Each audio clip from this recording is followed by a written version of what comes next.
Boa tarde, gente. Tudo bem? Como combinado, nossa primeira aula. Então, este bimestre, o nosso tema é completamente diferente do bimestre passado. Nós vamos falar de vida e saúde. Os temas que nós vamos desenvolver são sistema endócrino, sistema nervoso e atrelado aos dois vem as drogas psicotrópicas, que são as drogas ilícitas. Na verdade, as lícitas também, mas são aquelas que atacam o sistema nervoso e podem causar algum dano ao sistema nervoso. Então a gente vai trabalhar o mal causado pelas drogas no sistema nervoso. Então a gente tem que entender o sistema nervoso para depois entender os danos que as drogas causam no sistema nervoso, ok? A gente vai começar na aula de hoje dando uma introdução de sistema endócrino. O que é o sistema endócrino, né? O sistema endócrino é o sistema das glândulas, tá? Todos os sistemas que formam o corpo humano, eles são formados por órgãos, tá? Então nós temos lá o coração, o pulmão, os rins, todos são formados de órgãos. Nossa, professora, e o sistema endócrino? Quais são os órgãos que formam o sistema endócrino? São as glândulas. A gente já ouviu falar, por exemplo, assim, nossa, aquela pessoa tá com problema na tiroide, né? Ai, tô com problema na minha tiroide. A gente já ouviu alguém falar assim em algum lugar, não é verdade? Então, a tireoide é uma glândula do nosso organismo e ela tem um hormônio. O excesso ou a falta deste hormônio, ela causa uma disfunção no organismo da pessoa. E é isso que a gente vai ver nas nossas próximas aulas. Hoje a gente está fazendo uma introdução, tá? Então, assim, o sistema endócrino, ele tem 3 tipos de glândulas. As exócrinas, as endócrinas e as mistas, tá? Então, vamos começar falando um pouquinho das exócrinas, né? As glândulas exócrinas. O que seriam essas exócrinas? Elas são aquelas glândulas que liberam substâncias que não irão cair na corrente sanguínea. Opa, se não irão cair na corrente sanguínea, então quer dizer que as endócrinas, as glândulas endócrinas, irão cair na corrente sanguínea? É isso aí. Ok. Quais são, então, as glândulas que produzem algum tipo de substância que não cai na corrente sanguínea? Então, a primeira, um exemplo assim, quando a gente transpira. Vocês, adolescentes, estão numa fase que quando vão na quadra, corre pra caramba, ou estão jogando futebol, transpira muito. Esse suor, né, essa transpiração de vocês, ela vai para fora do corpo de vocês, ela sai do corpo de vocês. E quando sai do corpo de vocês, ela não volta para a corrente sanguínea, ela sai, ela é, né, liberada. Então ela não cai na corrente sanguínea. Então as glândulas sudoríparas, né, que são as glândulas que produzem o suor, elas vão liberar o suor para fora do corpo de vocês. Então exócrinas, libera, vai para fora. A outra glândula bastante conhecida são as salivares, né? Quando a gente fala bastante, quando a gente vai comer, a gente precisa das glândulas salivares no alimento. A gente já viu, eu não sei se vocês estudaram ano passado as glândulas salivares no sistema digestório, mas a gente precisa dela no alimento quando vocês vão beijar, né? Utiliza. Então, a saliva, ela tem uma importância em várias coisas. Às vezes a gente tá falando demais, gospe na outra pessoa, é saliva, certo? Então a saliva é produzida pelas glândulas salivares, certo? Ela não volta para a corrente sanguínea. Só quando a gente engole, ela também não cai na corrente sanguínea, na verdade. Ela vai para o sistema digestório e é liberado lá no processo de digestão, certo? Não vai cair na corrente sanguínea. Produzidas pelas glândulas salivares. Outro exemplo, as glândulas sebáceas, que é produzido gordura, né? Quando a gente come alguma coisa gordurosa ou produz muito açúcar que é transformado aí também em gordura. Então, as glândulas sebáceas também não caem na corrente sanguínea, só quando é muita gordura, sabe? Aí acumula. Se é muita gordura, pode causar problemas no sistema circulatório e tal, aí nas células do coração. Mas aí é outra situação. A questão é que as glândulas sebáceas, elas não caem na corrente sanguínea, certo? O que a gente tem que entender é que é exócrina, vai para fora, ok? As glândulas mamárias que produzem o leite, ok? Então, fora da corrente sanguínea. Muito bem. Nós temos as glândulas mistas, que elas podem produzir alguma substância que vai para a corrente sanguínea, como pode produzir substância que vai para fora da corrente sanguínea, tá? Que nós temos o pâncreas, o fígado, o testículo e os ovários. Mas a gente vai falar delas lá nas glândulas endócrinas, ok? E aí vamos falar um pouquinho hoje das glândulas endócrinas. As glândulas endócrinas. Elas estão presentes no sistema endócrino.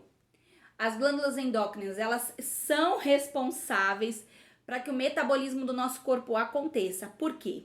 Porque elas produzem uma substância extremamente importante para o funcionamento do nosso corpo. E essa palavrinha vocês precisam guardar, que são chamados de hormônios. E esta idade que vocês estão, vocês produzem bastante hormônio. E vocês já devem estar começando a ouvir isso. Nossa, estão na idade de produzir hormônios.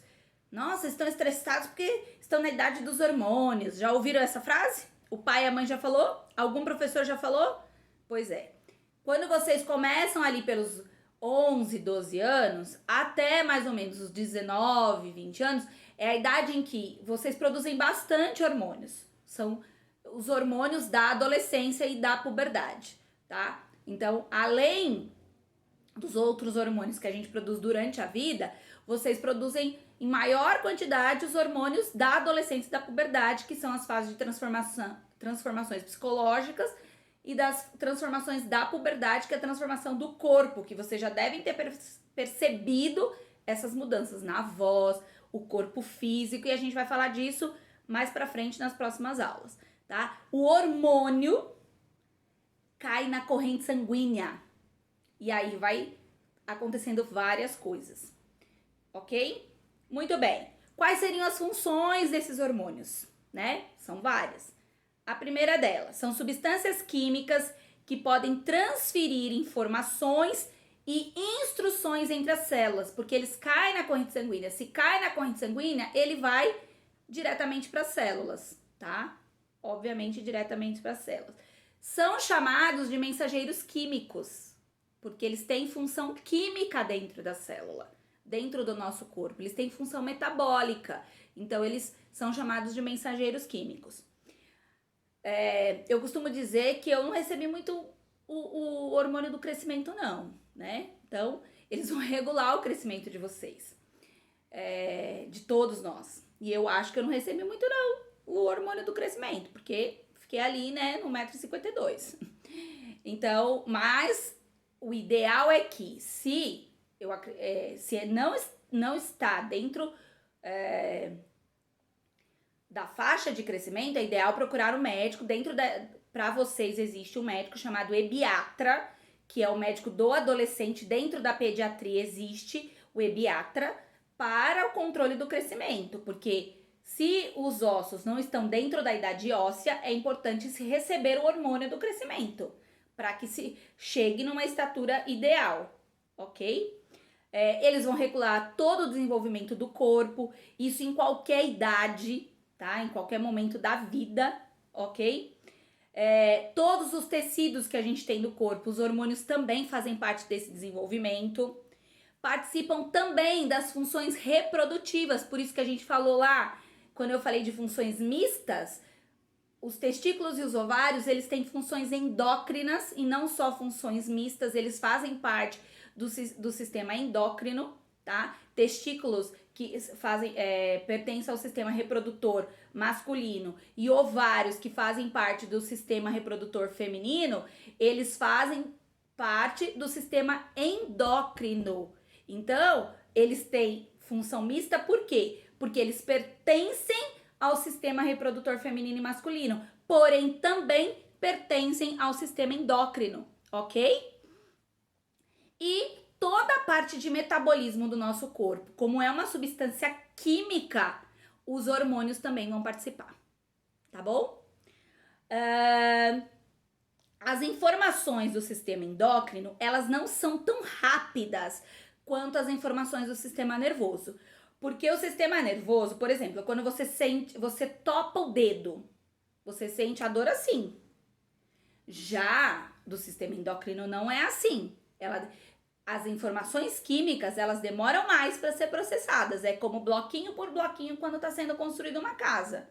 Elas demoram mais para chegarem, tá? Então, elas levam tempo. Por isso que o crescimento é mais lento.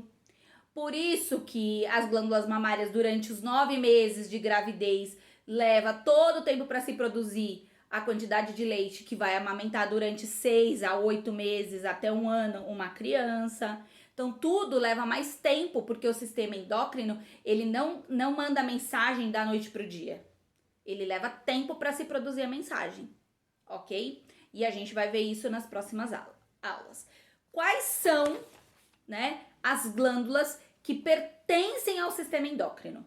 Eu vou colocar na plataforma uma foto para vocês com todas as glândulas e uma foto, o nome e o desenho, tá? Mas só pra gente colocar aqui e finalizar a aula de hoje. Hipófise, tireoide, paratireoide, suprarrenais ou adrenais, também pode aparecer assim, pâncreas, testículos e ovários. E aí eu finalizo hoje com os nomes das glândulas do sistema endócrino. E aí o texto vai junto para fazer a leitura. E as questões também. Então, respondam as questões da plataforma, leiam o texto, ok? Fiquem bem e até a próxima aula. Beijo, gente. Qualquer dúvida, manda na plataforma. Tchauzinho, gente!